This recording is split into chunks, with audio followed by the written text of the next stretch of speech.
O Evangelho segundo Mateus é um dos primeiros relatos oficiais sobre Jesus de Nazaré, sua vida, sua morte e sua ressurreição.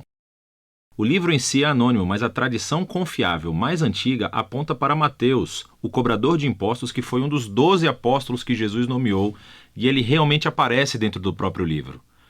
Por cerca de 30 a 40 anos, os apóstolos ensinaram oralmente e transmitiram seus relatos de testemunho sobre Jesus, assim como os seus ensinamentos que haviam memorizado. E Mateus reuniu e organizou tudo isso nessa incrível tapeçaria e criou o livro para destacar certos temas sobre Jesus. Nesse vídeo, vamos cobrir a primeira metade do livro. Especificamente, Mateus quer mostrar como Jesus é a continuação e o cumprimento de toda a história bíblica sobre Deus e Israel, que Jesus é o Messias da linhagem de Davi, que ele é o novo mestre com autoridade, como Moisés. Mas não só. Jesus é o Deus conosco, ou em hebraico, Emanuel. E Mateus desenhou esse livro com uma introdução e depois uma conclusão. Estes agem como uma moldura em torno de 5 seções claras aqui mesmo no centro, cada uma das quais é concluída com um longo bloco de ensinamentos de Jesus. E esse conceito é intencional e incrível. Veja como isso funciona. Os capítulos de 1 a 3 preparam o palco, vinculando a história de Jesus diretamente ao enredo da escritura do Antigo Testamento. Então Mateus abre com a genealogia de Jesus, destacando como ele é da linha messiânica do filho de Davi.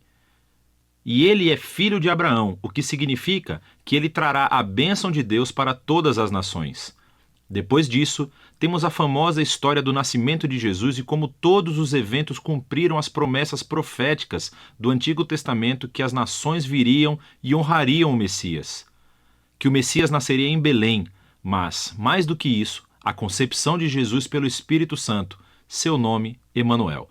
Tudo isso trabalha em conjunto para mostrar que Jesus não é um mero humano. Ele é Deus conosco. Deus se torna humano.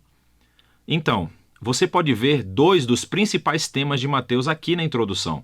Ele é da linha de Davi, ele é Emanuel, mas Mateus também quer mostrar como Jesus é um novo Moisés. Assim como Moisés, Jesus saiu do Egito, atravessou as águas do batismo e viveu no deserto por 40 dias. E então Jesus sobe a uma montanha para entregar seu novo ensinamento. Através de tudo isso, Mateus afirma que Jesus é o prometido maior do que a figura de Moisés, que libertará Israel da escravidão. Ele vai lhes dar um novo ensinamento divino. Ele vai salvá-los de seus pecados e estabelecer uma nova aliança entre Deus e o seu povo. Esse paralelo entre Jesus e Moisés também explica por que Mateus estruturou o centro do livro da maneira que fez.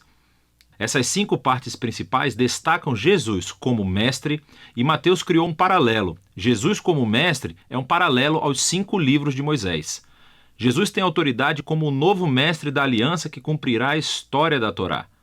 Na primeira sessão, capítulos 4 a 7, Jesus entra em cena anunciando a chegada do reino de Deus, e isso é realmente fundamental. O reino é, em essência, sobre a operação de resgate de Deus para todo o seu mundo, o que acontece através do Rei Jesus. Jesus veio para enfrentar o mal, especialmente o mal espiritual, e todo o seu legado de opressão demoníaca, doença e morte.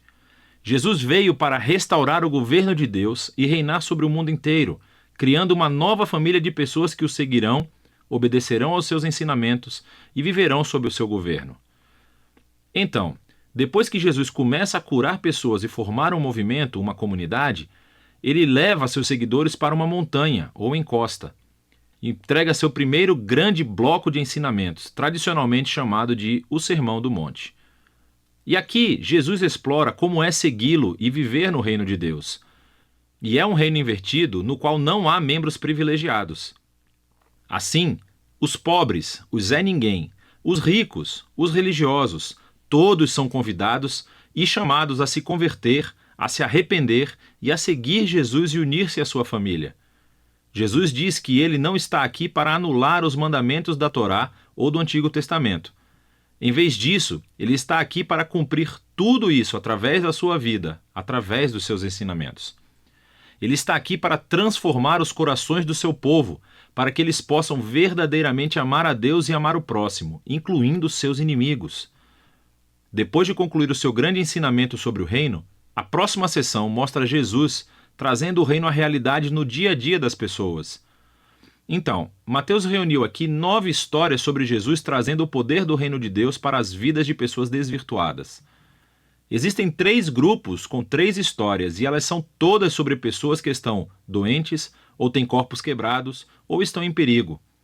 E Jesus as cura ou salva por esses atos de graça e poder. E então, bem no meio dessas tríades, encontramos 2 histórias paralelas sobre o chamado de Jesus para que as pessoas o seguissem. E aqui Mateus está enfatizando algo: que somente é possível experimentar o poder da graça de Jesus se decidir segui-lo e tornar-se seu discípulo. Depois de Mateus ter mostrado o poder do reino através de Jesus, Jesus estende o seu alcance, enviando os 12 discípulos que farão o que ele tem feito. E isso leva ao segundo grande bloco de ensinamentos, o capítulo 10. E aqui Jesus ensina seus discípulos a anunciar o reino e o que esperar quando o fizerem.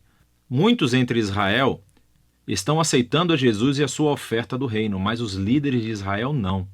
Eles perderão muito ao se arrependerem e se tornarem discípulos de Jesus. E então Jesus sabe que eles o rejeitarão e perseguirão os seus seguidores. O que é exatamente o que acontece na próxima sessão, capítulos 11 a 13. Mateus reuniu um grupo de histórias sobre como as pessoas respondem a Jesus e a sua mensagem.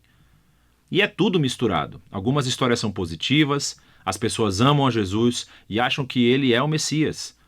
Outras são mais neutras, como João Batista, ou até mesmo os membros da própria família de Jesus, e deixam claro que Jesus não é o que esperavam. Então, aos líderes de Israel, que são totalmente negativos. Você tem os fariseus e os estudiosos da Bíblia. Todos rejeitam Jesus. Eles acham que ele é um falso mestre, que está levando as pessoas para o caminho errado.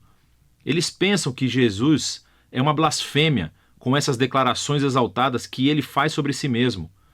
Mas Jesus não fica surpreendido ou se abala com essas respostas tão diversas. De fato, ele se concentra nisso no terceiro bloco de ensinamentos no capítulo 13. Aqui, Mateus reuniu um monte de parábolas de Jesus sobre o reino, como um fazendeiro jogando sementes em 4 tipos de solo, ou sobre um grão de mostarda, uma pérola ou um tesouro enterrado.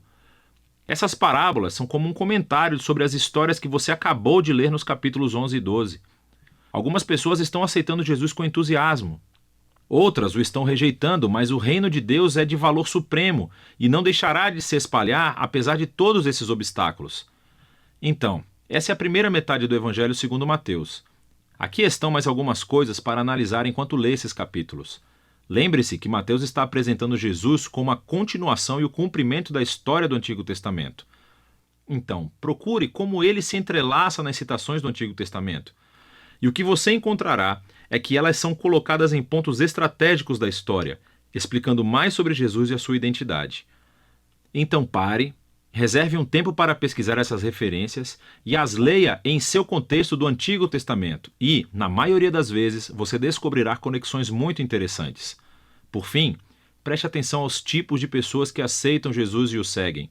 E você verá que na maioria das vezes são pessoas que não são importantes, não são ninguém ou não têm religião. E essas são as pessoas que são transformadas pela sua confiança ou fé em Jesus e seguem-no. E são os religiosos e os orgulhosos que são ofendidos por ele. Então, como é que essa tensão entre Jesus e os líderes de Israel se manifestará? É disso que se trata a segunda metade de Mateus.